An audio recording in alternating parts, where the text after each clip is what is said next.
Yes, people. We are back live. We are back live on the Sarcasm City TV YouTube for another edition of the ManDem United podcast, the podcast dedicated to all things Manchester United. And it is the Tuesday edition of the show. So I'm joined by Mr. Red United TV himself. Ivorian Spice is in the building. Ivorian, what are you telling me? You good?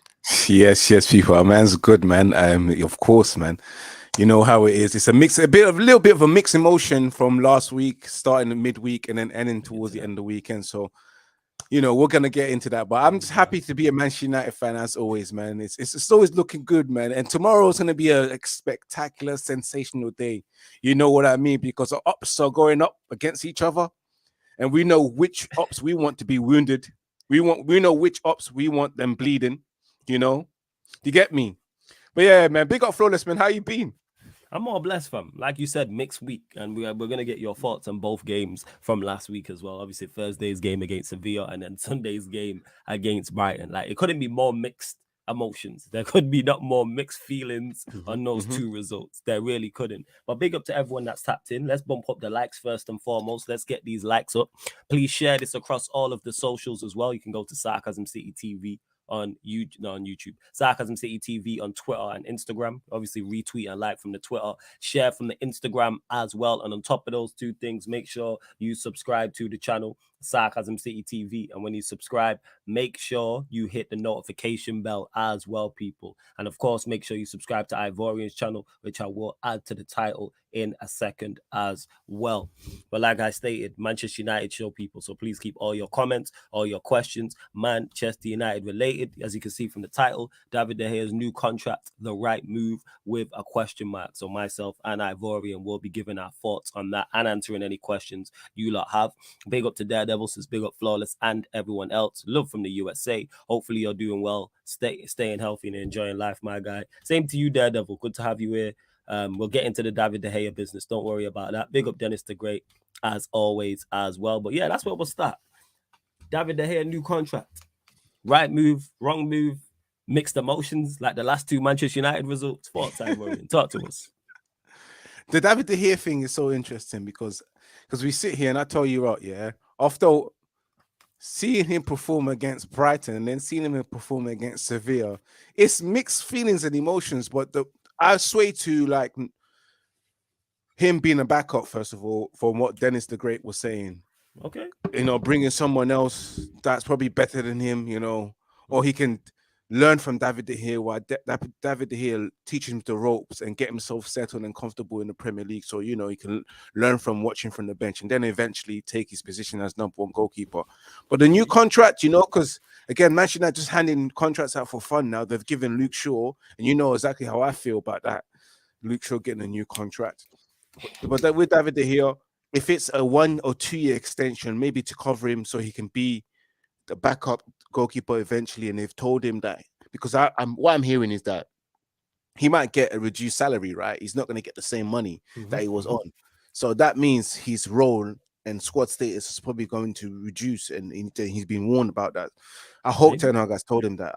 Yeah, maybe speculations, this is just theory talk. Yeah. So yeah, if it's for 1 or 2 years, I'm cool with that. And for him to become eventually a backup goalkeeper while we pursue a first-team goalkeeper who's good at playing from the back. Because you know me, I've been hiding the situation. I've been sweeping David De Gea's thing underneath the carpet, hoping that no one's noticed the mess.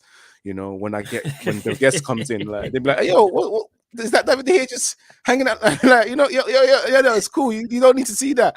I've been hiding it for a very long time, just because, of course, David De Gea's been here for 10 years, and it's a bit of sentimental thing. Sweeping it under the You're a fool, man. You're a whole idiot, yeah. It's true though. God. But no, after Seville game, it's like, you know what, bro? If he has to go, he's got to go. If you guys want to take him out, take him out, bro. But yeah, man, David De Gea is good for him, because I feel like, I feel like we still owe him trophies, man. This guy's given us 10 years. He could have left and he could have had 5 Champions League, a couple of La Ligas, if that fax machine never messed up. So you feel me? So we kind of owe him. And he's always been our best player of the year for 4 or 5 seasons. So he deserves some trophies. And whether that's number one or backup, which looks like it potentially might be backup, That's why I'm okay with the 1 or 2 years. You feel what I'm saying? But if he has to be sold, it is what it is. Man's ruthless, man. Yeah. How do you feel? I'm still laughing. I'm still going through the sweet rugged and the analogy from the guest. That's bad funny. In regards to it, I do like the reduced money. You know what I'm saying? I like that he's not on the same money. Is the new contract the right move? No. You know what I'm saying? Is David De Gea? I don't want him even as backup because then he has the potential to be number one. Like, if we're really going to go get 2 new goalkeepers. I don't want David De Gea around with a new choice goalkeeper. And people will say, well, and how's a new goalkeeper? If a new goalkeeper is going to come in, it's a tough position to fill, especially at Manchester United. What happens if they make mistakes? I hear all that. But that means we just stick with David De Gea till he retires. No, David De Gea is not good enough. Simple as that. David De Gea is not good enough. My bro Talk said it the best. He excels at one thing. We don't accept that, or me personally, actually, I don't accept that from any outfield player. So why should I accept it from my goalkeeper? The only things he excels at is shot stopping. He's an excellent shot stopper. I will never doubt that whatsoever. Arguably the best in the league when it comes just to shot stopping. Like, some of the world-class saves he pulls off are ridiculous. Not saying he's a terrible goalkeeper. I'm just saying for where Manchester United are looking to go, David De Gea is not here. He's not a modern day goalkeeper. People don't like that, but that's the facts of the matter. He doesn't excel at anything apart from shot stopping. And even I was saying this before the Sevilla game. I'm not just looking at the Sevilla game and saying he made mistakes, get rid of him. There's ManDem Uniteds of me saying this. He's not. I had the come to Jesus talk about him, and I didn't want to because I like David De Gea. I like David De Gea. I do. He's been here, but it's time to move him on. He's not good enough. And there's no time for sentiment at this football club. Does he play for any of the teams in and around us? No, he doesn't. If Manchester City were to get rid of Edison today, say Edison left for whatever reason, would they come and get David De Gea? Absolutely not. If Alisson left Liverpool today, for whatever reason, would they come and get David De Gea? Absolutely not. If he leaves Manchester United, he's not going to a club above Manchester United or Manchester United's level. He's going lower. He is 100% because he doesn't do the modern day things that goalkeepers need. It's like, I use this analogy all the time. It's like a striker who just scores goals. Name me a striker who just scores goals at the top level. When I say at the top level, I'm being very specific, people. Teams chasing Premier Leagues and chasing Champions Leagues, or chasing their domestic title and chasing that don't happen. We just sold one to Saudi Arabia. We sold the striker with that. Yep. Lukaku's that. And people will say Haaland's a freak, and Haaland offers much more than goals, but not much more, but he offers more than goals. But that's a whole different conversation with Haaland. But he's just not good enough. And even on the reduced wage, I'm like, no, it's not the right move. Because I don't even think that, even with the reduced money, I don't think he gets that money anywhere else. Let's say it's 200K a week. I don't think any team is paying David De Gea 200K a week if he left. I don't think he's on that because he's not worth it. He's not. And when I say he don't excel at anything, I'm just not even talking about distribution, people. Forget that, even though that's vitally important. I'm talking about coming to collect crosses.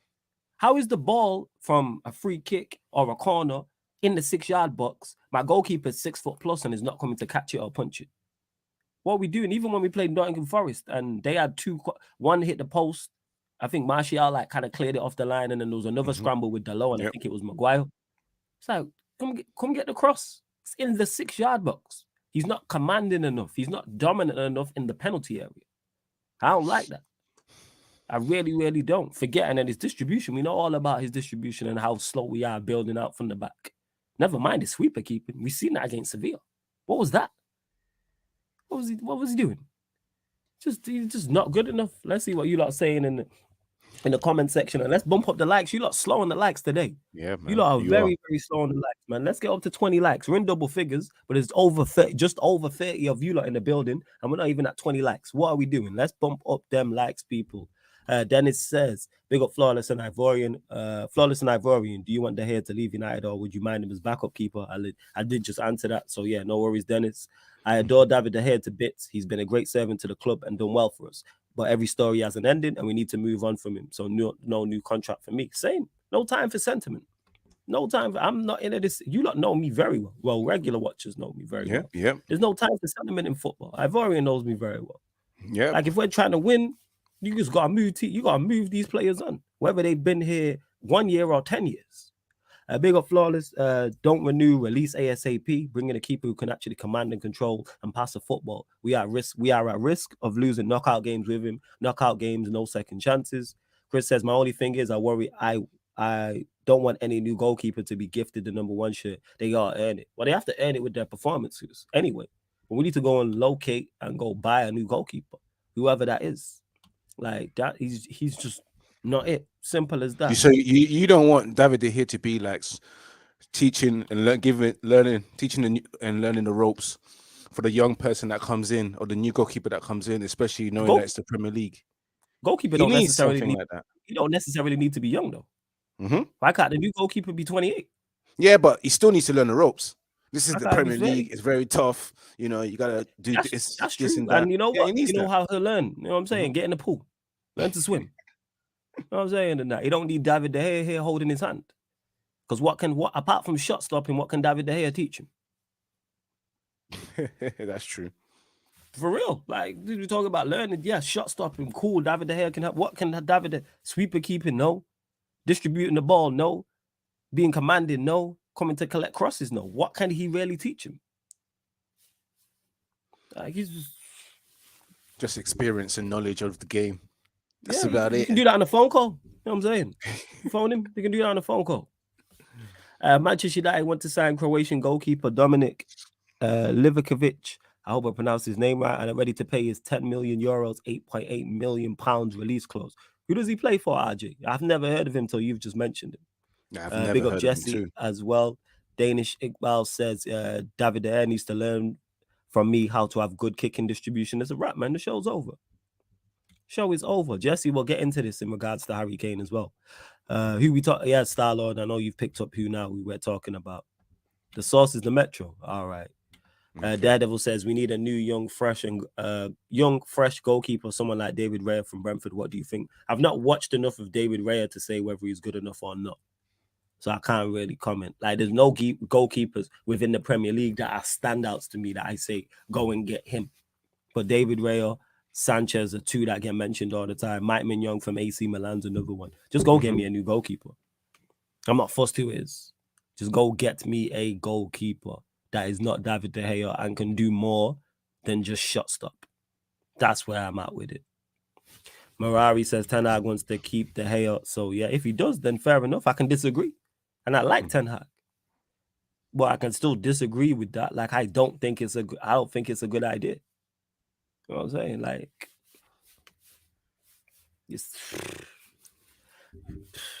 I just don't think I don't even think it's a debate to be had.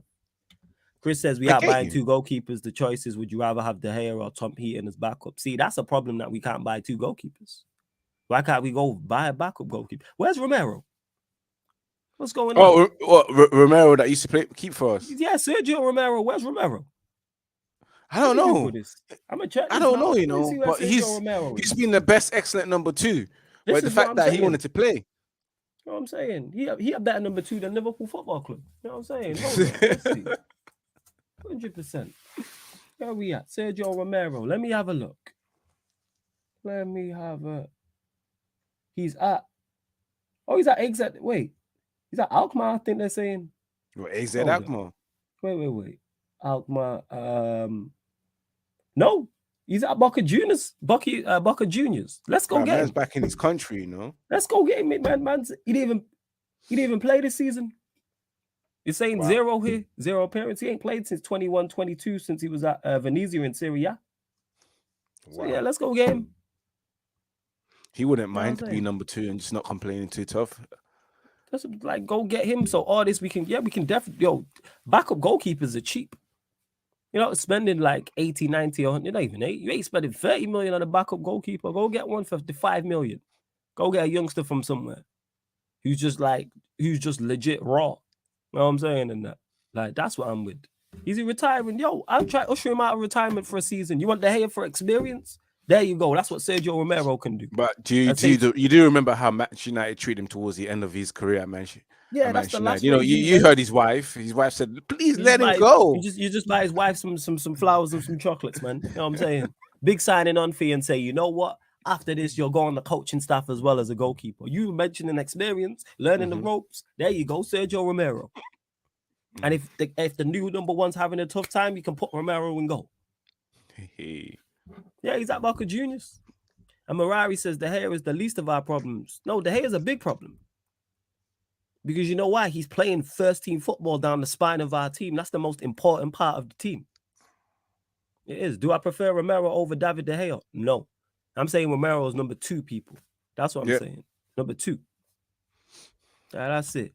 HKM Music says we need a new keeper. Big up for the super chat. Much appreciated. We do need a new goalkeeper. I agree. Big up for the super chat, HKN, every single time.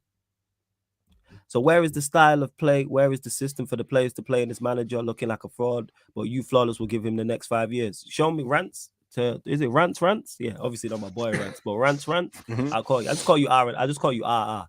So it doesn't get confusing. So to you, RR, where did I say? Show me a clip or tell me when I said I will give Ten Hag 5 years. Please let me know. Let me know when I'll start that so I don't forget that. Please let me know where I stated that. If I did, I'll be like, yo, I was wilding. So please let me know when I stated that. But I don't think I've spoken on Ten Hag long term, only short term. Hey, big up to Mohammed as well. Says, love this show. You both are elite. Much love and success. Hey, big up to you, Mohammed, man. Much appreciated. Love big up, much appreciated. HKN says, Casado and McAllister bust out midfield. Would take both. Again, big up for the super chat, HKN. Again, if you lot super chat, I'll get straight to it and interject and interrupt whatever conversation we've got going on. I wouldn't take both. That's just me personally. I would take Casado, McAllister. No, I wouldn't. Again, small sample size with both of them, so it's more profile. And I watched us play Brighton and McAllister. Is what I thought. Good player, and that's it. I don't think he's anything special. I didn't think he was special at the World Cup. When I watch him for Brighton, I don't see. And when I say special, people, I'm talking. He's not bring that guy to my football club. It's not like when I watch Ivan Toney and I say get that guy to my football club because I think he's a special talent. I don't think McAllister's a special talent. Those special talents, I think, are very. There's not very many of them around within the Premier League. That's just my I'm with you on that, Flawless, because I don't get myself moving oohs and ahs when I see McAllister play. I wasn't even that impressed in the World Cup. I agree with you. He's a good player. He's a good player for Brighton. But if I was to pick between those two, I'll pick Caicedo because that position is much more needed compared to having McAllister. And with McAllister, we can always get someone that's far better than him in that position. We want a very good player that can probably replace Bruno Fernandes or replace Christian Eriksen in that midfield. Is McAllister going to be that player, Flawless? I don't think he will. But Caicedo as a deputy to Cas, which we need, and eventually take over him when, as you know, Casemiro's close. He's in his 30s. So we need someone like Caicedo. So yeah, I'll go for him instead. McAllister, I don't know, man. We'll see in a couple of seasons where he is. And where he's at. Like I said, he's what I thought, like from what I've watched. Like I said, not big sample size, like good player. That's it. I'll look at him and think, like I keep saying, whoa. I'm not like, Ivorian, did you see such and such? Get him to my club right now. Like I don't talk about him like how I talk about Ivan Toney or Maddison or someone of that nature. Like it's not like that. Or De Jong, if he actually wanted to be at Manchester United. Like when I watched De Jong in the World Cup, I was surprised at like how good of a ball carrier he is. Like that's what it was. You know what I'm saying? I was very, very shocked. Let's see what you lot are saying as well. Big up Marcel in the cut, large up Marari. I see you, Chris, as well. Matthew says, don't know much about this keeper we are linked with, but 10 million euros seems cheap. So can't see him coming in straight away as number one. It depends. I don't know anything about him. Is that legit? Is that link legit? Because it's the first I've heard of it is right now with you lot telling me. Like that's what I've heard. Like that's what it is. But I've never heard of that goalkeeper. I've not. I know nothing of him, so it's kind of funny if people are hearing this, and it's coming up from which source as well. From the Metro, which is the Metro. newspaper. That's what he said. I think it was Chris who said it. Yeah, it was Chris. It was Chris. And it's just speculations. It's just speculations. A lot of speculation, 100%.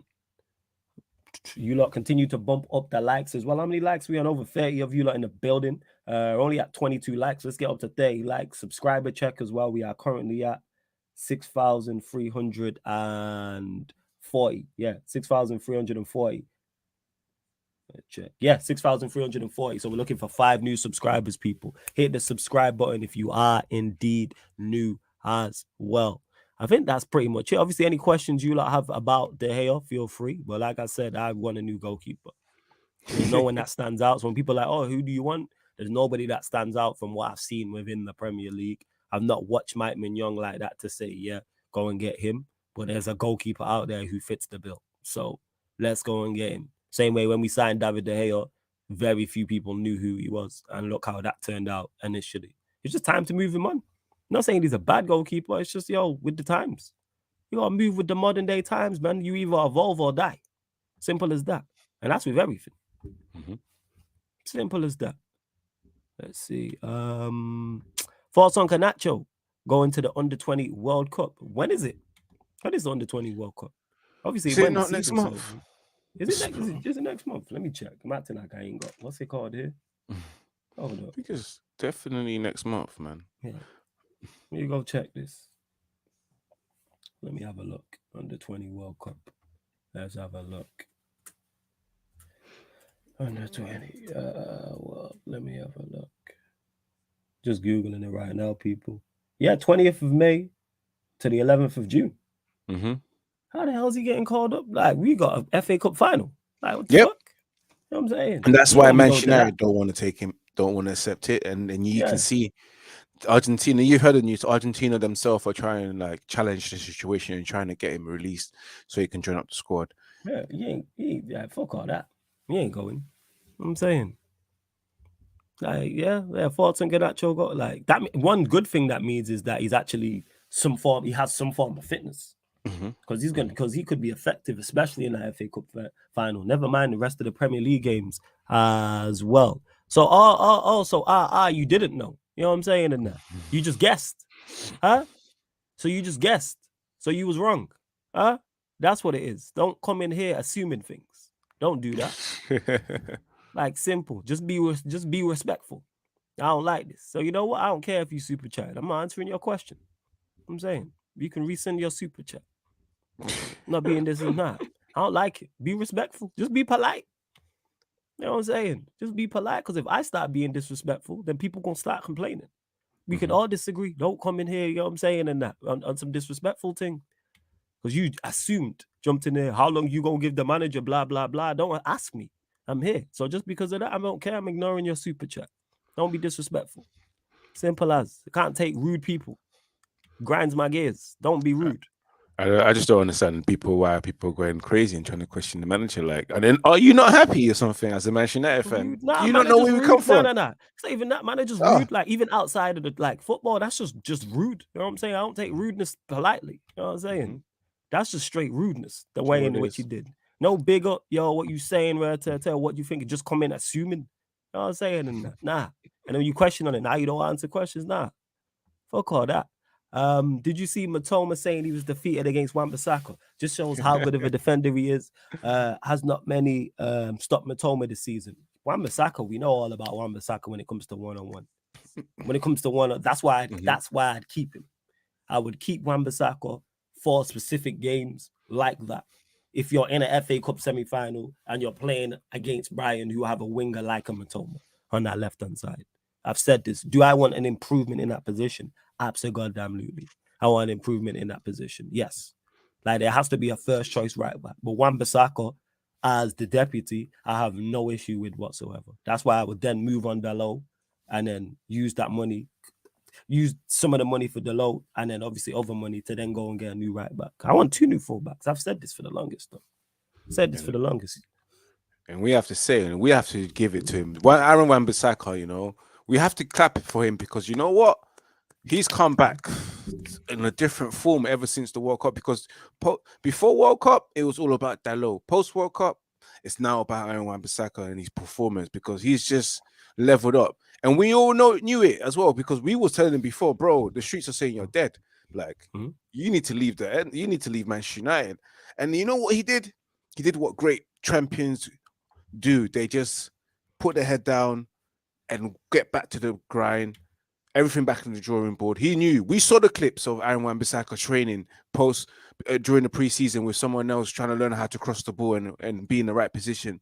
We saw all of that, and he put his head down and look at him. We're seeing a better Aaron Wan-Bissaka. You know, we're seeing that Aaron Wan-Bissaka that's getting himself into the positions where he needs to be. Good. That's thanks to his coach, because we've got proper coach and telling him where he needs to be, and that helps as well with your development of understanding the game.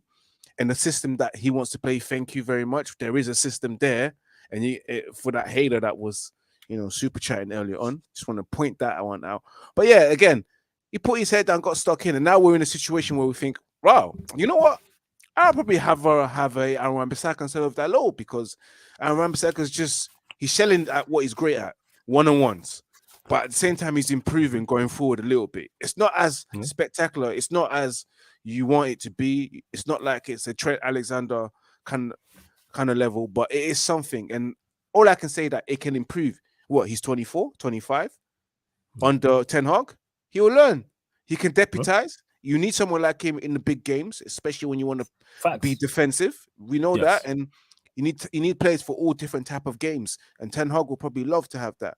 I think we're going to be questioning Dalot's future now, That's what we'll be doing, because if we were hearing about Frimpong, and if that's true, it looks like Aaron Wan-Bissaka will deputize and as well play some games as well. And it is what it is, man.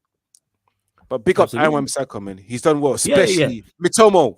We wasn't worried about Mitoma, innit? The guy has a degree and he stopped him from playing. He has a degree in dribbling and he stopped him, Yeah. Undefeated, bro. He's like the Mayweather of slide tacklings and blocks, bro. Yeah, this guy is undefeated. You can't touch him. You can't lay a glove on him. 100%. HKM, big up for the super chat again, says Shaw's best position is left centre back. We need a left back. Theo Hernandez or Nuno Mendes would be my choice. I agree with you in terms of I've spoken many a times, and this is where I salute Ten Hag, and I big up Luke Shaw massively as well. Luke Shaw as left-sided centre back, I have no issues with. Him as backup left-sided centre-back to Martinez, no issues with. I thought he was good against Brighton. I'll go as far to say I think if he plays against Sevilla, we probably win that game.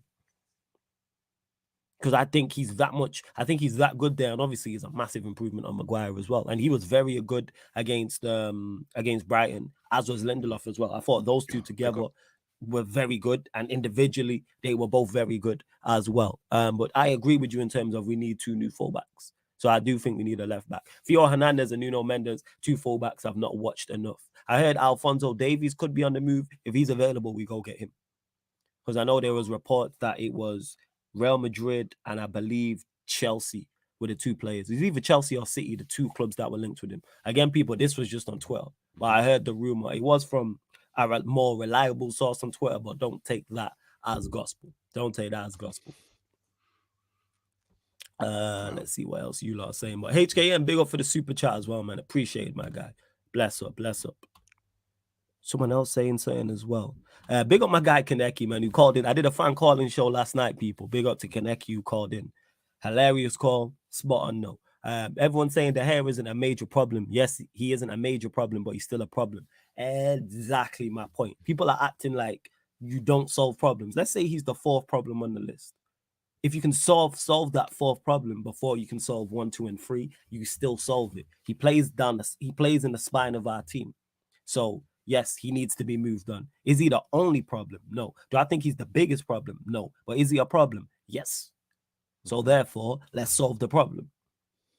Him, I've already said it, goalkeeper, central midfielder, attacking midfielder, striker. There are 4 biggest problems to me. Then if you want to say the 2 fullbacks, cool. Ten Hag might not see it like that. He might, but I think they're major problems down the middle because it's the spine of our team. Absolutely. I don't want to see David De Gea next season and playing number 1 for Manchester United. That's a problem. I think he hinders what we do. Sorry, Flo. I just need to address something. Like rants. Let me tell you something. This is how we're not answering any questions to do with philosophy, because I know that you're an Oli fan and your own manager refused to answer when he was asked what his philosophy is and kicked the guy out the press conference. So we are not going to answer that. No. Because you just want to be. Don't worry about it. Yeah. We're not answering that. Because we're gonna do what your guy did. He didn't answer the question. He kicked out the man. He never came back. And guess what we're doing? You ain't coming back. We're kicking you out because we know what the philosophy is. We don't need to explain it. He's just playing shit. You know what I'm saying? Lots. Man wanted to comment there on a rude thing, then super chat like I'm on answer because you super chat like, thanks for people that, we can disagree, but like if you rude, you know what I'm saying, then you gonna get go. You gonna be gone. We can all disagree, cool. Star Lords in the chat. We disagree a lot, like, but we're respectful to each other. Just be respectful. That's all, man. You coming on a rude thing, you'll be blocked. Hold that, you can rescind it. You know what I'm saying? Call your bank and cancel that shit. Let's see where we are as well. I think I got to this from Marari who said this. Oh, yeah, I agree. No, we didn't. I agree we need to replace De Gea if he wants to play exactly how Ten Hag wants. That's what about Rashford, Bruno. They should be the first ones out. Disagree on the Rashford situation. Does Rashford have his deficiencies? Yes. But because of the attributes Rashford has, he'll always be effective. Again, pace and power game, he's an athlete.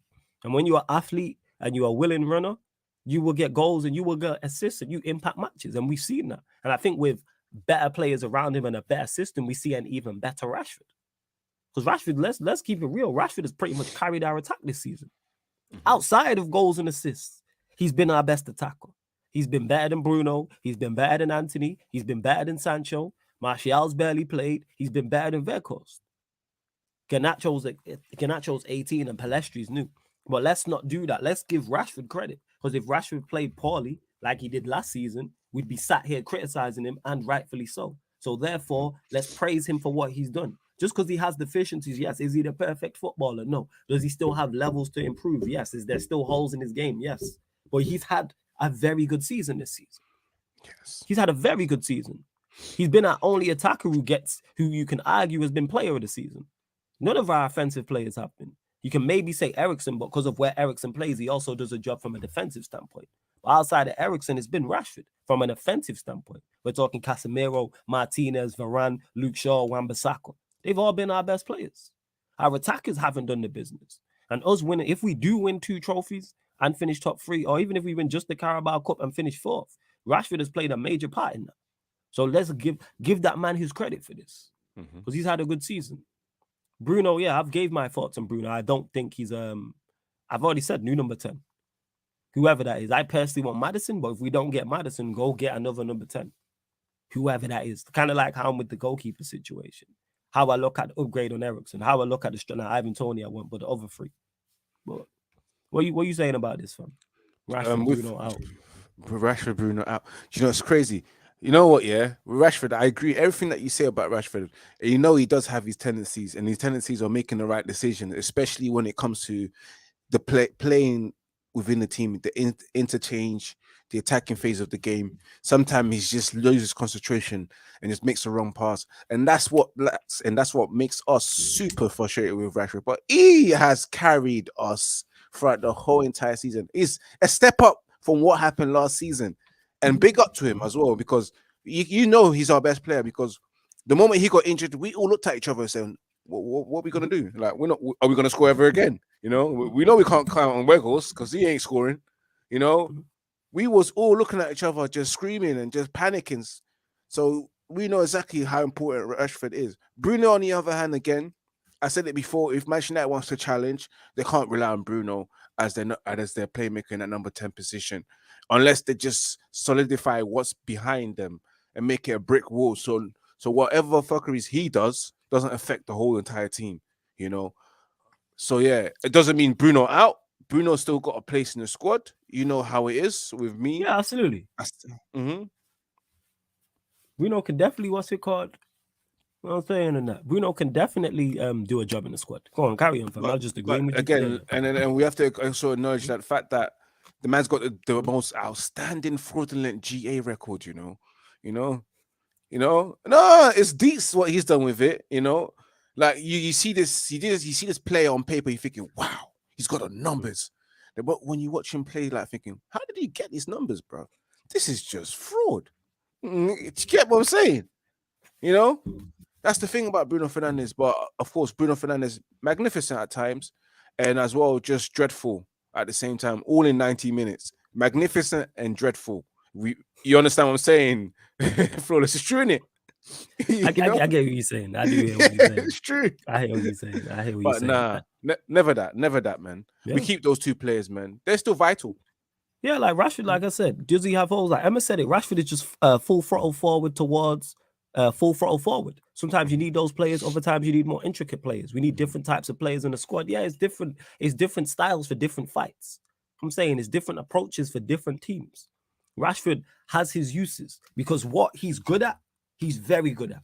Again, does he have holes in his games? Absolutely. Is he technically sound like that? Rashford's not going to pick up the ball, lay it off, play an intricate 1-2, you know what I'm saying, and then curl it, you know what I'm saying, with his left foot, top bins. Like, no, that's not Rashford. But if you're playing on a counter-attack, we know what time it is. If there's spacing behind, you know what time it is. We've seen Rashford do these things. We've seen him play centre forward. We've seen him play out of position and still be effective. It's about effectiveness, impact. I speak on these two things constantly. Do you need to have those two things? Yes. Do you also need to be a foil for the team? Rashford's a great outlet. Like, let's not dispute that. And I was saying get rid of him last season, but this season is showing what he can do in the correct, and not even in the correct team. Who's he played next to that we rate? Martial's been injured the majority of the time. Bruno, in my opinion, is not good enough, and you're saying the same, Murari. Anthony just got here. Weghorst, we know his limitations. What are we talking about? Like, for real. Like, I look how he's performed. Yeah, even against low blocks, he's shown it this season. That was the biggest criticism of him. What do you do against low blocks? And we're seeing that because not all his goals have come from running in behind. Obviously, the majority of his goals will, but we've seen what he can do. And I'm sure he's got, I don't know how many assists, but I know he's got assists this season. Like, that's how I'm looking at it. Like, so yeah, Rashford. Effective. Yeah, Rashford. Rashford's in double assists, you know. This is what I'm saying. If Double you would have goals, said double that at the assists. start, if someone would have told me that at the end of last season that Rashford would be playing like this and have the numbers he has and has the impact and just overall play, I would have said no chance. So let's give that man his flowers. Rashford's the one player I look at and go, you know what, cool. Again, but his preferences. Is Rashford my preference of winger in today's game? Yes, because he's pace and power. Like that's what it is. Athletes. And when you're explosive, and that's why Garnacho does so well. Why is Garnacho having more impact than Sancho? Is Garnacho a better footballer than Sancho? Absolutely not. No chance. Nowhere near. But who's had more of an impact? Garnacho. You know why? Because he's a willing runner. And when you're just a willing runner and you're just explosive in your direct, you're going to get into situations and score goals and get assists. Flawless, 28 goals and 10 assists. Yeah. And the season's not even over. Magnificent number. So he'll probably end the season on 30 plus goals and 10 plus assists, which is incredible. And it's actually contributed to something. It's not like he's done a Harry Kane or he's done a Bruno and he's got a lot of goals and assists and the team won nothing. He's contributed to the team winning something. Did he not? He scored in the final, right? The Carabao Cup final. Correct? He scored in the FA Cup run. I'm not sure how many goals, but I know he's got goals and assists and played well during the FA Cup run. And against City, he's going to be important. And us, where we are in the league, we've seen him score goals and assists at important times. Yeah, Emma, I do agree. We also need another right centre-back too. Varane is turning 30 today. Might need to keep Lindelof for next season and maybe look at the academy in the meantime while looking outside too. I would just go get Kim Min-jae. That's what I would do. There's a minimum release clause on him. I like his profile. I'm like, yeah, let me just go get Kim Min-jae for 45 M's. Why not? But yeah, I do think we need another centre-back because I don't think, even though Lindelof is very good, very good against Brighton, we need an improvement. Everyone's saying the hair isn't a major problem. Yes, he isn't a major problem, but he's still a problem. Kaneki, I agree. Yeah, Matthew will get to this actually in regards to that. That was crazy because the ManDem. I saw that earlier on today as well. You know what? We'll get to it now. So he says, Flawless, what do you think about the links with Neymar? Your wish? Because it was Neymar and Harry Kane. Floor's yours, Ivorian. Thoughts on Neymar links? Bear in mind, there's nothing concrete with these people. I'm a huge Neymar fan, bro. So like, to me, it'll be like seeing one of my favorite players in the world come to my club. But at the same time, I know that in February, March, he ain't going to be around. He's going to pretend to be injured because it's his sister's birthday, which I kind of find a bit strange with the relationship he has with his sister. But let's not talk about that. But Neymar as a player, Manchester United, it makes economical sense. Market-wise, for Manchester United, commercial-wise, it makes so much sense. It's whether he fits into that system of 10-hour football. well, if you're frustrated about Sancho, then he probably might be frustrated with Neymar because Neymar's the same type of player. Likes to cut inside as well, likes to play intricate passes, plays 1-2s, and of course, he's an assisting player as well. So he wants to create chances and score the goals. So it'll be interesting. It's whether he's got the strength to handle the Premier League. And Premier League, if he ain't got that pace and power, which Neymar has the pace, but the Neymar right now is getting chubby, putting on weight. I don't know if he's interested in football anymore. You know how these Brazilians be.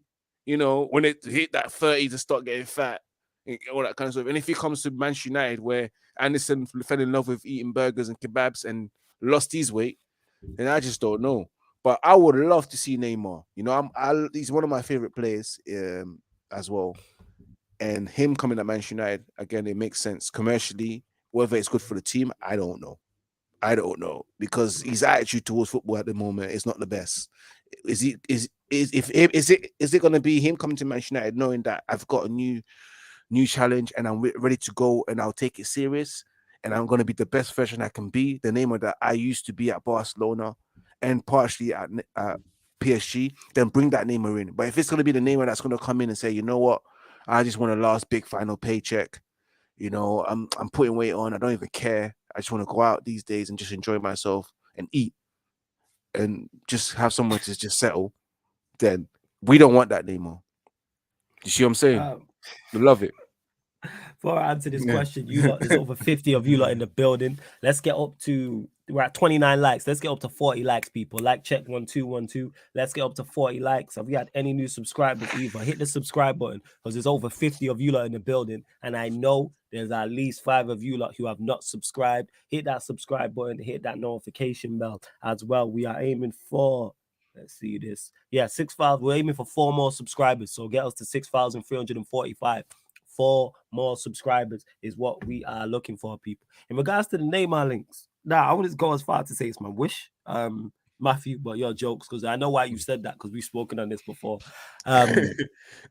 What Ivorian said and other people's doubts about Neymar, I fully understand. And I wouldn't argue anybody down who doesn't want Neymar at Manchester United, but I stand on what I said previously. 1, the price point has to be right. Anything 70, 80, 90, 100 M's, terrible. But Neymar at the right price, I run the risk because if it goes right, people are looking at if it goes wrong. And could it go wrong? Yes. Is it more likely to go wrong than it is right? Probably, to be honest. However, Neymar is an extra special footballer. So if you get him at your football club and it goes right and it clicks and he's in form, he's the type of player who can elevate your club. He can be the difference in you winning a Premier League or not winning a Premier League, winning a Champions League or not winning a Champions League, even further down, winning the FA Cup or not winning the FA Cup. Like legit, finishing 4th or finishing 5th or finishing 3rd or finishing 4th. Like to me, he's that good. So the reason why I'd run the risk is because of the situation we're in. If we are at the top of our game and we're the kings of the castle, then I wouldn't sign him because I'm like, we don't need to run the risk. We can just go along. We can make more steady investments and get more players who are less. But I'm a risk taker. We need to elevate quick. So that's why I look at it. Neymar, let's think about it logically, people. If we sign Neymar and it goes right, what does that do for us?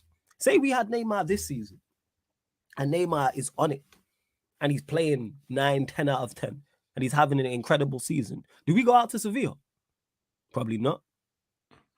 Do we have a much better chance against Manchester City in the FA Cup? Yes. I got one further for you lot. I don't think we win the league title, but are we in a title race? Yes. I don't think we fall off. Imagine we would have got Neymar when we got Weghorst, or we got both. At that point, even in January, and it clicked for Neymar. Not saying it will click for Neymar. I'm just saying if. Yes, people, it's a big IF. Indigo Foxtrot. Massive, huge if. But that's why I'd run the risk. Because we are trying to close the gap on those above us. And Neymar is one of the few players in Europe who, if it goes right, could do that. You got your Neymars, I throw in Mbappe in there, Benzema, Haaland, Vinicius Jr., like those types. He's in that caliber.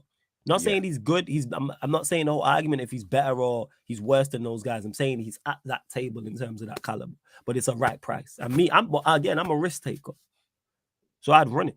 This is why when people say, "Oh, would you sign Mbappe?" Yes. Get Mbappe. Well, he plays the same position as Rashford. I hear that. Yeah.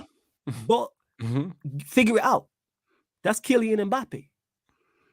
Like, legit. So, yeah, but we'll see. Do I think it happens? Absolutely not. I don't think we sign him, no. But it would be nice, though. I would love it. Like I said before, it's one of see one of my favorite players who had my in the door come to Manchester United. It's a dream come true. It's like those CR7 fans. They were happy when that guy came back, innit? Yeah. They were really happy. Facts. It made their dream come true. So I would like to see that, but but I would love to see a Neymar, and I would like to see a Neymar that's willing to fight again, rejuvenate his career to be the best again. Because this guy should have won Ballon d'Ors. He has the skill set and the talent to be winning Ballon d'Ors and compete with Haaland and Mbappe for the Ballon d'Ors.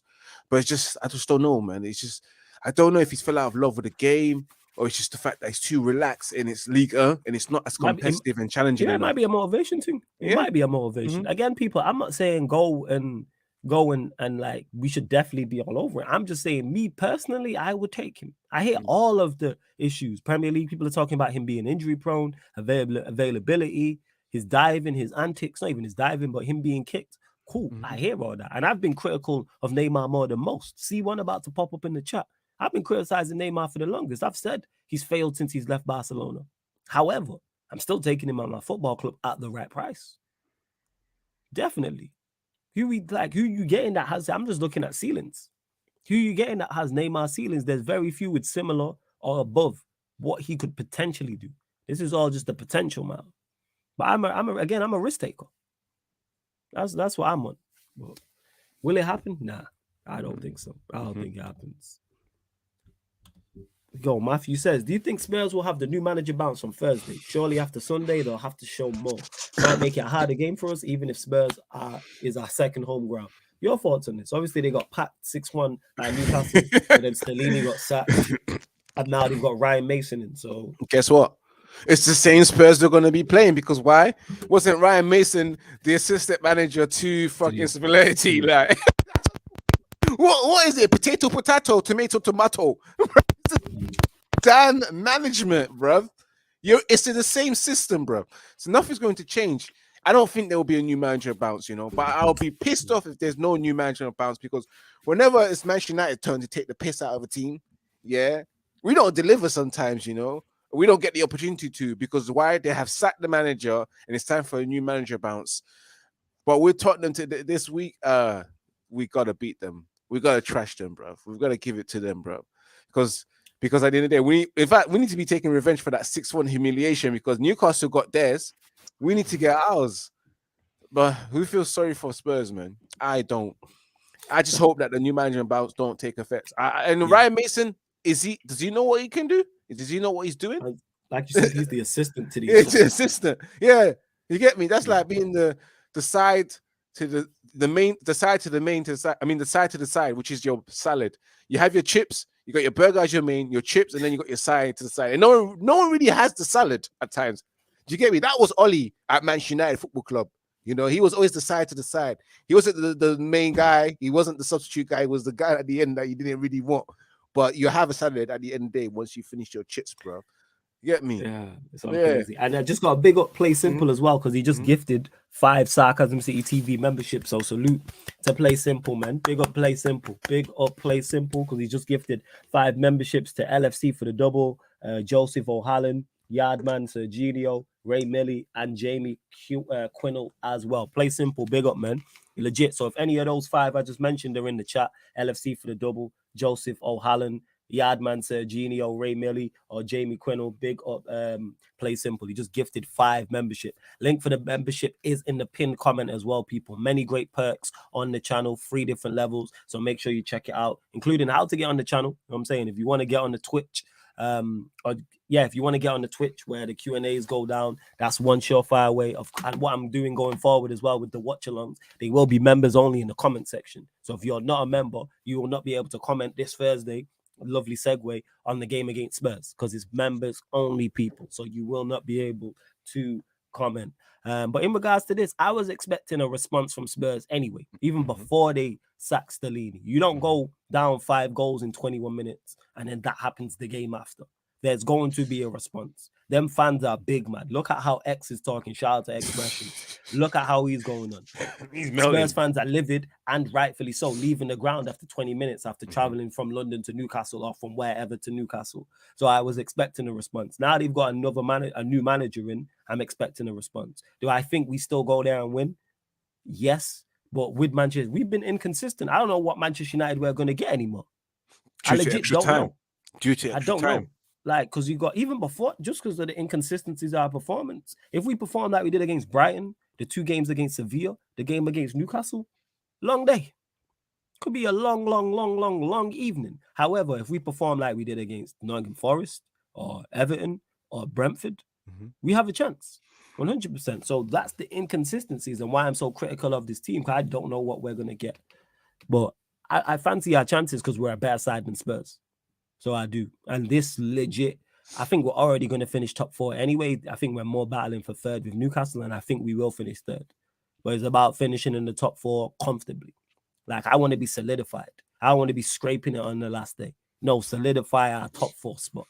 So if Ten Hag wants to rest players for the FA Cup final, which we are going to get into as well, then that's absolutely fine. And we're going to get into the 2 games because Ivorian hasn't even spoken on them. But you lot have been asking great questions.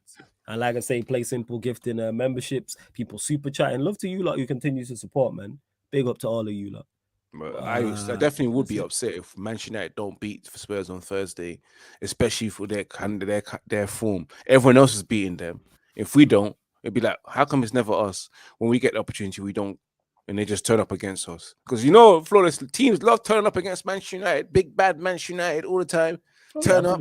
The exam of their life, they see it as the biggest exam of their life, and then just turn up 110%. And then when they play Man City, they give them 20% and lose. I've had enough of that, man. I've had enough. I've just added Ivorian's channel to the title, people. Just added Ivorian's channel to the title. Link is in the title. So all you have to do is click the link right now. Opens up a new tab. You can go subscribe to his channel, and you can find all of his socials as well. But that being said, we'll start with the FA Cup semi-final. Manchester United getting past Brighton on penalties. Obviously 0-0 after 120 minutes. I believe it was 7-6 on penalties. Your thoughts on the game first and foremost? Boy, what a long game. Because I saw it. Was I not right? Manchester United going into extra time. Last week I said we'll win, but we'll go to extra time. It's going to be a long one against Brighton. And it was a long one. Manchester United as well starting off against Brighton. The first 45 minutes, Manchester United struggling as well.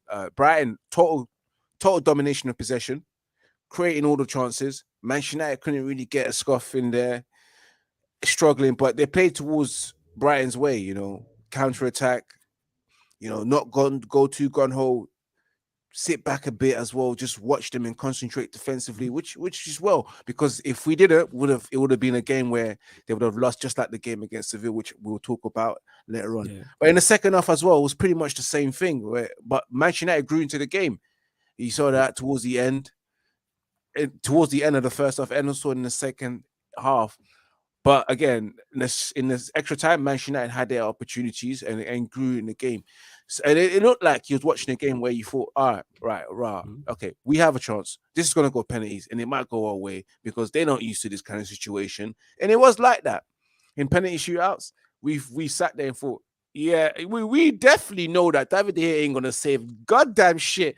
I was going to ask you. That was going to be my next question. Let me ask you that. When it's gone to penalties, did you think we was going to win the shootout? Oh, no, I thought we was going to win the shootout, but I knew that David De Gea, for us to win the shootout, someone has to miss. Somebody has to miss. So did you think someone was out of agreement with you? Because I thought we were going to lose because I'm like, they ain't going to miss any penalties and David De Gea is not saving anything. So I was going to ask you. So that's why I'm asking you. Did you think we was going to win the shootout? Or did you think Brighton was going to? Did you want I definitely thought that we would win the shootout this time because of they've never been in this position. It's too much for them. And you saw it with Solly March. Solly March's ball is with Harry Maguire's ball in space right now. Sorry for that, but it's the truth, man. When he stepped up, I knew it. This guy, because Weghorst gave him the kiss of death, bro. As soon as that happened.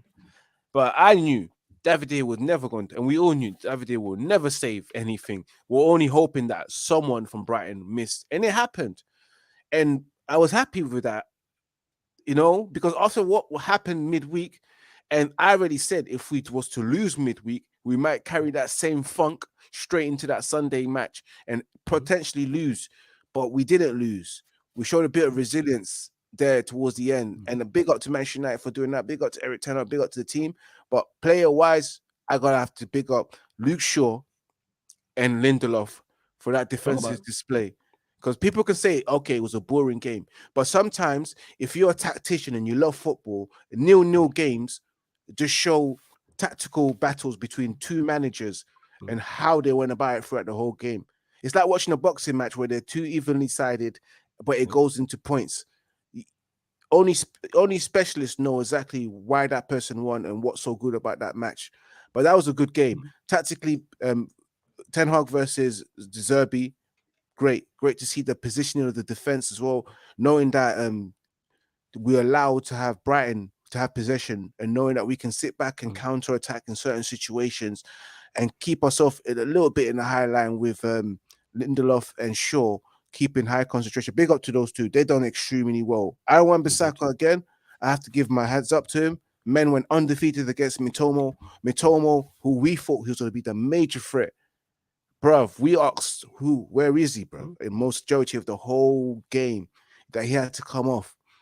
Bruno Fernandes as well. He had an okay game. I'm not going to say he had one of the best games because our midfield lost. They lost the midfield battle against Brighton, and it was expected. But it's kind of shocking that you don't need to have the best known players in the world to dominate a game against Manchester United's midfield, you know? And it just shows that you don't need big names to dominate against big boys. Do you get me? You know, you can find them anywhere, and Brighton found them anywhere around the world. So the scouts do their jobs properly if you've got the best scouts and they know what they're doing. So again, there are players like that, but Manchester United lost the midfield battle against Brighton, and it was hard to see Manchester United just giving the ball away at certain times. Rashford as well as did okay, not the best game. Martial, he did what he had to do, but we can. When you watch Martial, when he doesn't play well or when the team doesn't really score, sometimes I can see the impact he has, the effort that he gives to the team in terms of setting up plays, hold up playing, etc. But against Brighton, no, he didn't have one of his best games, and it just every game it just tells me that we need to move on and get a better striker. Weghorst coming in as well.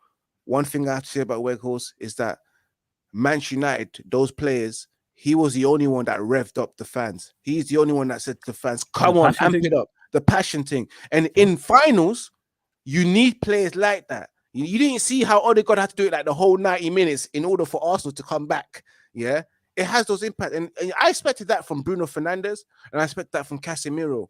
But Weghorst was the only one that was spurring on the fans when we needed it at most to lift up. And you need that kind of, you need that in finals. Otherwise, your team won't get through it. The team needs the 12th man in big games like that. And big up Weghorst for being that guy, you know. And especially with the penalty, even though he scruffed it, going to the fans, cheering up again and giving the kiss of death. Like, we need more players like that. And I know the Butcher would have been that guy, but he's injured. But big up to Manchester United for doing something that we thought, whoa, we might lose this game because we was never the favorites. We was never the favorites, Flawless. We was the underdogs in this game. People had Brighton as favorites, especially when we got packed in by Sevilla. So Manchester United in the final, we play Manchester Before you continue, City. before we get to the final. Big up Matthew as well, who's become a Sarcasm City soldier. Big up for joining the membership, Matthew. Much appreciated.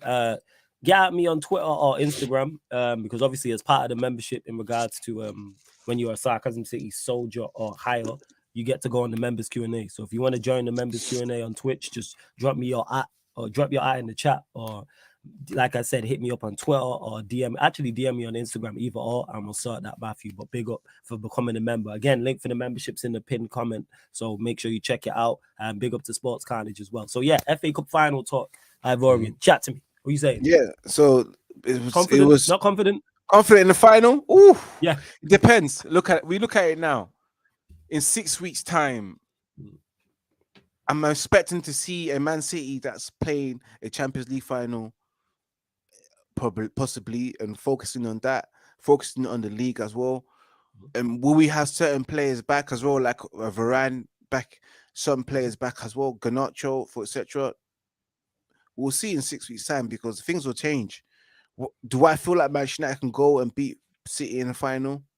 It's a yes or no at the same time because it depends on how Manchester United are going towards and approaching that 6 weeks' time. But my heart says yes, we can go there and win because it's a final. Anything can happen in the cup final. We can probably take City all the way to the finals, extra time, and beat them on penalty shootouts because they're too focused on what they need to do. Whereas for us, our objective is finishing comfortably in the top 4 and wait for the final to happen. Whereas Man City still has to fight for the Premier League, still have to try and get to the final of the Champions League. And by that time, they'll be exhausted. Maybe they'll have injuries. And we might have injuries as well. And then again, we might have key players returning back and be at their best form. So we'll see what happens, man. I'm not going to sit there and say that, you know what, we're going to lose to City or we're going to win. I'm just going to just see on that day. I'm not going to predict who's going to win, who's going to lose. Just going to sit there and hope that we win. And let's see what's happening, innit? Just gonna sit there and hope that we win. That's true. Because it's a tough game. It goes any way when it comes to finals. Mm-hmm. It's a tough game. Big up Eddie every single time as well. Shout out the dogs. Hit the like and subscribe, people. Me and Eddie was on the watch along together going through it for that shootout. So go watch that. Me and Eddie went through it, man. Like legit, like when I say it's been a while since especially I won the penalty shootout. Yeah, man. When I say about like I'm only over like I've only got my emotions back now. I was emotionally drained after that. That Sunday and yesterday, I was still like, and even talking about it now is even emotionally draining, like, because I've not been so invested in 2 Manchester United games back to back in a long time. I had a Sevilla game on Thursday, the Brighton game on Sunday, and the stakes being high as well. Like, it's not just losing a game. It's not like just losing a Premier League game and you go on to next week. Like, no, there's trophies at stake here. There's a semi-finals and a European competition place at stake. There's a final in a domestic cup competition at stake. It means it's even worse if you lose, but even better if you win. And that's legit what it was. Like, I think Lewis said it to me. I haven't seen you he said, I've not seen you like that watching a United game ever. I was like, this is the first time I've been like, especially as a content creator, like emotionally invested in the team again and like cared what's going on. That was on the Ollies, all right, whatever. You know what I'm saying? If we win, we win. If we win, we lose. If we lose, we lose. Because we're not doing anything. Whereas I look at this manager and go, I can see there's something sustainable about this. I like where we're headed. I see the rollout. There's light at the end. There's an end of the tunnel. Never mind light. You know what I'm saying? We just been trapped in darkness. I can actually see the end of the tunnel and there's some light. So I'm like, okay, this is something to work with. 100%. Big up to Eddie every single time. No, Matthew says if we take City to pens, I think we'll win because that's one thing they're bad at. It might be that. It might be a take them to penalties thing. But you know what? We're bad at penalties. Because of De Gea. Not I said this beforehand. It's not. I don't doubt our penalty takers to score all 5. Mm-hmm. I doubt David De Gea saving one. That's the issue I have. Even though for sure I thought Sabitzer was gonna miss. I thought Sabitzer was definitely gonna miss number 5. Can someone remind me who missed that penalty against Sevilla? Because everyone was scoring goals. I mean, not against Sevilla. I mean, sorry, against Villarreal. Was it De Gea? De Gea. You proved my point. Do you see what I'm saying? Missed the penalty, everyone's the spectacular penalty taker when it comes to the goalkeeper. Yeah, as you were saying, that's legit what it is. It's more so. Yeah, I thought Sabitzer was definitely gonna miss number 5. When Sancho stepped up, I thought Sancho was gonna miss. Because did Sancho? Yeah, I thought Sancho was gonna miss. I thought for sure Sabitzer was gonna miss, and then I thought Weghorst was gonna miss as well. And somehow we managed to get him like. And now we're in the final. Like I've already said, we'll hope we can win.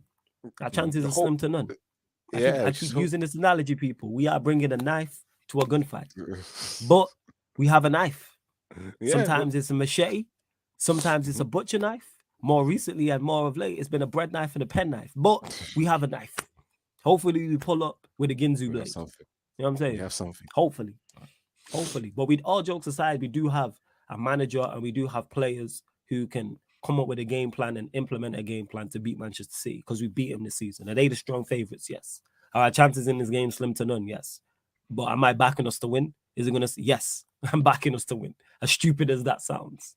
Am I confident in this game? Also, yes. Am I very confident? Absolutely not. But like, it's Manchester United in the final. I'm going to back us. I'm a fan. I'm going to back the team. Absolutely. I'm going back to the team. There will be no watch along for the game, though. I told you, look. I don't do Manchester United finals. I Why don't you do can't handle Manchester it? United finals. Nah. I want to be fully There. engaged. You know what I'm saying? In the final. Like fully engaged. So it's kind of like, nah, I didn't do a one for the Carabao Cup final. Didn't even do one for the Europa League final, actually. And I'm not going to do one for the FA Cup final. I've said this. So you lot already know I'm not ducking. I said this from early, that I'm not doing no watch alongs for the finals. Yeah, man, I want to watch and because I don't get to watch games like that anymore. As much as I like doing watch alongs and interacting with the supporters, I don't get to actually watch games. I'm still comments and, you know what I'm saying, checking on the comments, going back and forth for questions, commentating. I don't have to commentate. I can just watch the game and shout out my TV. You know what I'm saying? And that, like in peace. That's what I can do. Can't really do that. Like to the man, even though I was shouting during that semi-final watch along. Yeah, Eddie. Hopefully we show up like John Wick, man. That's what I'm hoping for. Hopefully we show up like John Wick. Yeah. Ashan here says, should we be looking to sell Sancho this year or give him another year? 350k a week. I've said if a good offer comes in for Sancho, I would move him on. Because the wings are the only position I look at where I'm like, we don't need anything more. In terms of, I'm not looking going to sign such and such. We got Rashford, Garnacho, Sancho, who can all play left. We've got Anthony, we've got Diallo coming back who can play right. Palestri can also play on the right-hand side. Sancho can also play on the right-hand side. Bruno can play on the right-hand side. Left wing, right wing, zero issues with. It's everywhere else in the team. But if a good offer, if someone slapped 60, 70 M's for Sancho, I'd sell him. I would. What are you saying about this? A good 60, 70 M right now. Yeah, I would. But again, let's see what happens in it. I don't think anyone would, and I still feel like Sancho will probably be here next year. So we'll see what happens. But if someone comes up with a good offer, then yeah, take it. Take it, because right now we're not seeing what we bought. We just ain't. And I don't know if it's gonna happen. We're all hoping that happens, because that's, again, we're hoping that happens maybe sooner or later, or somewhere down the line it turns up, maybe in the start of next season. But if the offer comes in, I'm taking it, man. No lie about it, man. Like, anyone can get it, these days, at Manchester United, because we've seen our team sometimes just not turn up for the game. It's just been non-existent, and we can't trust that. And there's certain players we can't trust, and Sancho as well is another player that some of us probably can trust, and at the same time some of us cannot trust. So we want someone that's a sure thing, a guaranteed performance, 7 out of 10 every bloody week. Get what I'm saying, Flawless? And that's the level that we need to be getting back into, the 7 out of 10 performances. Even a 6 is okay, but a 7 out of 10 is what we're used to. So yeah, anyone can get it. Sancho can go if you have to get it. I wouldn't actively try and sell him. No, like I said, if a good offer did for Sancho, yeah, I would strongly consider it. 110%. 213, who says Hendo is on par with De Gea's level. Sometimes he's more exciting as a sweeper keeper. No, I don't know why you're talking about Henderson. No, Henderson's not it either. He's another one. I forgot about Henderson, actually. I legit forgot. Because he's not even playing at Forest because Navas is there right now. Yeah, he can't get into the team. Yeah, he's another. I forgot. We could get some money for him. I'd sell Henderson. Maybe sell him to Sheffield United, because he went on loan there twice, didn't he? He was at Sheffield United. So I'd move him on. And you before we're gonna close out, make sure you bump up the likes. We're at 35 likes, man. 5 more. Get us up to 40 likes, people. Get us up and continue to subscribe to the channel as well. Have you even had any more new subscribers? But big up all the regulars, all the new people who I have locked in. You lot real ones. Hit the subscribe button. Stack day today as well on the channel, people. We've got 7:40 p.m. 7:40 p.m. 20 minutes before kickoff. Leeds United, Leicester City watch along. That'll be on the Sarcasm City TV Twitch. Leeds United versus Leicester City Premier League watch along. Like I said, on the Sarcasm City TV Twitch. Then midnight back here for the ManDem United crossover show. One of the ManDem United crossover shows. The Manchester United Liverpool show. ManDem United meets analysis at Anfield. So we'll be talking all things Manchester United, but also talking all things Liverpool as well, and answering any questions on both those clubs. Then after that, we're back over on the Twitch, 3 a.m. people, for LA Clippers versus the Phoenix Suns game 5. Yes, it is game 5. The Clippers versus the Suns, NBA playoffs, obviously Western Conference as well. The Suns looking to end the series. Clippers looking to win to face the series. I'm not sure if it's in Phoenix or if it's in LA. Eddie's in the chat. He'll let me know, but I need to double check that as well.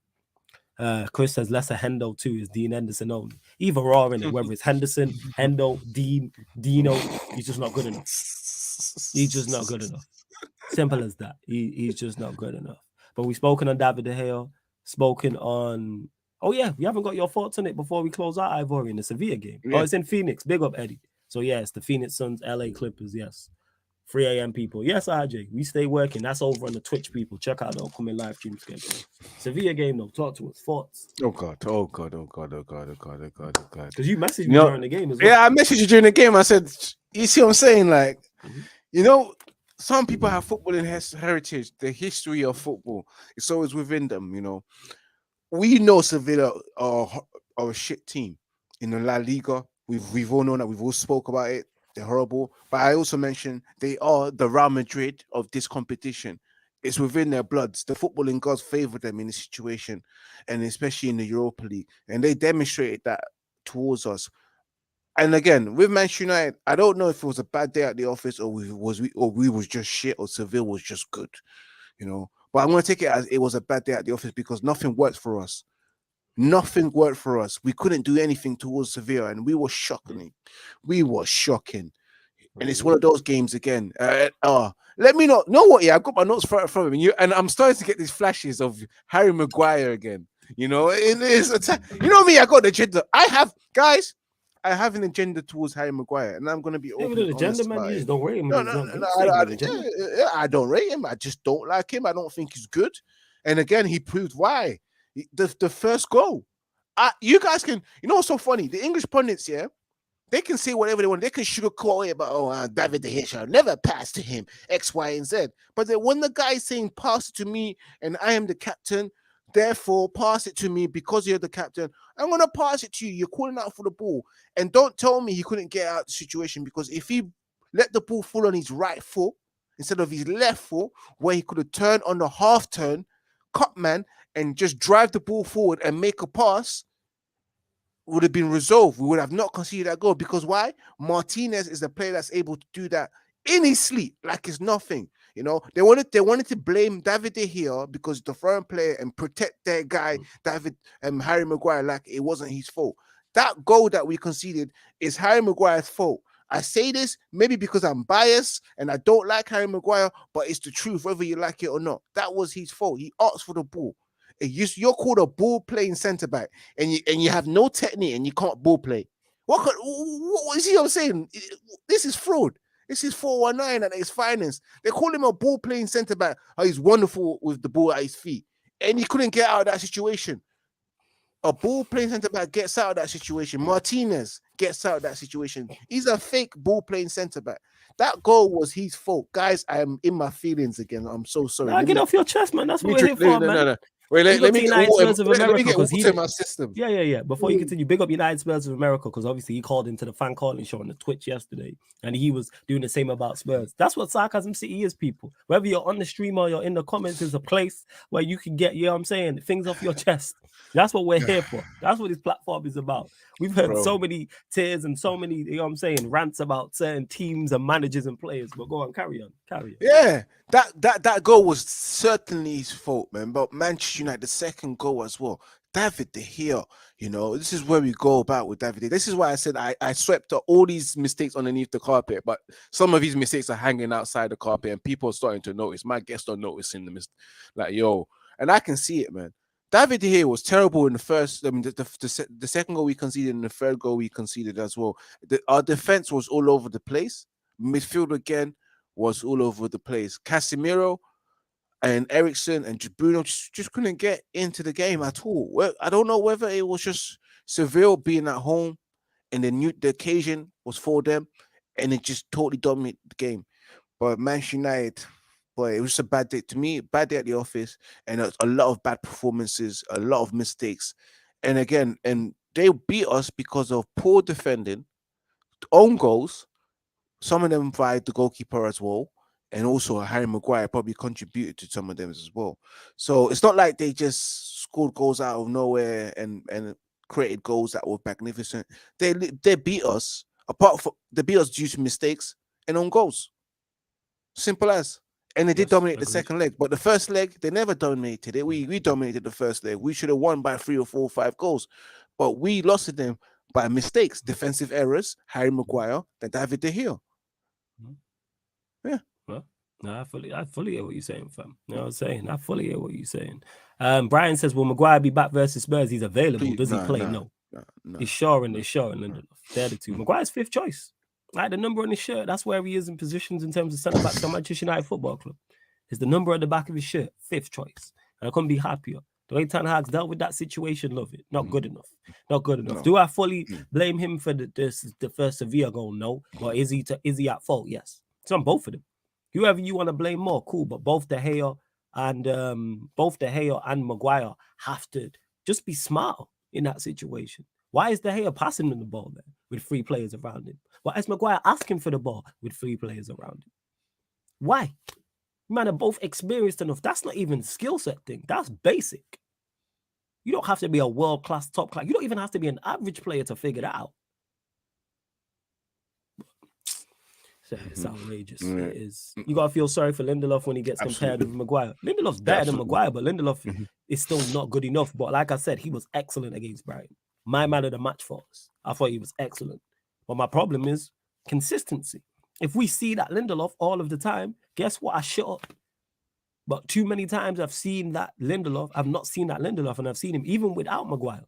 Is Maguire a big hindrance to him? Of course. But Flawless, this season, we've seen Lindelof pair up with Martinez and pair up with Varane and always done the job. He always done the job this season. He's never looked bad, apart from the games that he's played with Harry Maguire. Harry Maguire is the problem. He's one of our biggest problems. We talk about David De Gea, we talk about our strikers and not scoring all that stuff, but we have the biggest problem, and that's Harry Maguire. Until we resolve the Harry Maguire situation, and whenever we resolve the Harry Maguire situation, we've seen results. We've seen Manchester United win games after game after game after game. But still, he's still there, causing us headaches, problems. Until we get rid of him, then we can really, really move on. He is the biggest problem at Manchester United, in my opinion, man. Like I said before, my agenda runs strong with that guy, and they won't stop, man. I will happily go on Sky Sports and tell them that, even though they don't want to hear it, and they'll just kick me out. It's the truth, man. The guy's not good, man. It's the truth. He's not good. Only turns up for England. That's what they always say. When he turns up for England, you know. But Manchester United's your bread and butter, and you can't turn up at your bread and butter. It's the truth. I hear you, fam. It's been. I hear you. And yeah, Eddie, we said fan calling show had some good ones yesterday. Yeah, it did. I didn't even post that on the socials. I just did that spare of the moment after doing the most. It was a spare of the moment thing after doing the most. So make sure you're following on the Twitch. I know you lot been asking for the fan calling shows. Yes, the Maguire is just not good enough, plain and simple. And we can all see that. Maguire, Ten Hag's figured that out. And like I said, that's why he's 5th choice. That's why he's behind Luke Shaw, Lindelof, Martinez, and Varane. But I think we're going to close out here. Oh, yeah, let me not forget as well, people. I will be on Big 6 Extra tonight as well. So I'm back on Big 6 Extra, 10 p.m. Obviously, I was on the Big 6, you know what I'm saying? And last week, which was great fun. So big up to Turkish, the whole Big 6 hierarchy. Now I'm on Big 6 Extra, which again, I'm over the moon about. You know what I'm saying? I'm not entitled to whether it's Big 6 or Big 6 Extra. I'm over the moon. Big up to you lot. Make sure you head over to the comments over there as well. That's 10 p.m. people. Stack day. And then I'm on 7 till about 7:40. I'll be on Big 6 Bants. Obviously, shout out to Monts, the whole Big 6 Bants gang as well. So, oh man, we staying working, people. We staying working. Anything you want to add, Manchester United related, before we leave? Anything you not got off your chest? Oh no. Bud Maguire, that's what I will have to say again, because he was at fault. He made sure we got knocked out. But big up to everyone that's tuning in today, man. Another episode. Happy as Larry today because we are in the finals and we're gonna look forward to another final. Hopefully we can win it. You know, it's been a good season for us Manchester United fans. You know, if we're just happy. God bless the fact that we're not a Chelsea fan. We're not a Spurs fan. You know, we're not a Liverpool fan. We're not a Liverpool fan. God, we're not a Liverpool fan. And we're going back to what we used to be seeing. Manchester United trying to establish themselves and trying to be one of the best footballing clubs in the world. And of course, we've got that takeover. But tomorrow again, we're hoping that one of our ups stop bleeding tomorrow and we're hoping it's the red team, and we want to see them bleed and bleed and I ain't saying all bleed. that. You do. Yeah, no, I do.